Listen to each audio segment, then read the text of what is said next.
আসসালামু আলাইকুম ওয়া রাহমাতুল্লাহি ওয়া বারাকাতুহু। আজকে আলোচনা করব ইতিকাফের ফজিলত সম্পর্কে। যে এক নাম্বার হচ্ছে আমল নামায় নেকি লিপিবদ্ধ করা হয়। ইবনে আব্বাস রাদিয়াল্লাহু তাআলা আনহু থেকে বর্ণিত, রাসূলুল্লাহ সাল্লাল্লাহু আলাইহি ওয়াসাল্লাম ইতিকাফকারী সম্পর্কে বলেন যে সে নিজেকে গুনাহ থেকে বিরত রাখে এবং নেককারদের সকল নেকি তার জন্য লিপিবদ্ধ করা হয় বা লিখা হয়। 2 নাম্বার, জাহান্নামে 3 পরিখা সমপরিমাণ দূরত্ব তৈরি করে দিবেন।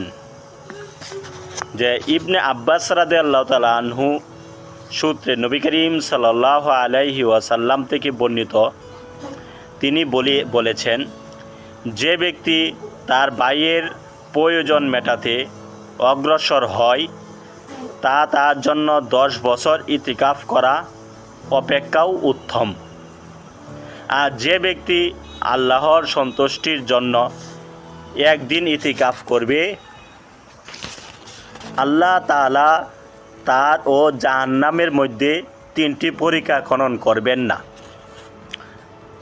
আর একটি পরিখার দূরত্ব পৃথিবীর এক প্রান্ত থেকে অপর প্রান্ত পর্যন্ত হবে।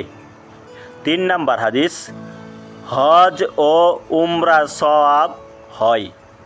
হজ এবং উমরার সওয়াব হয়।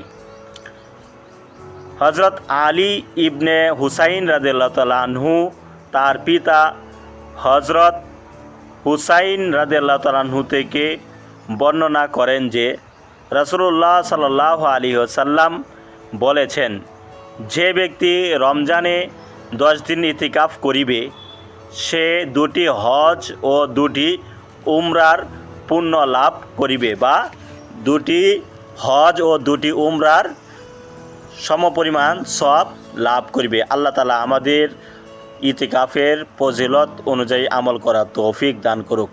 আমিন।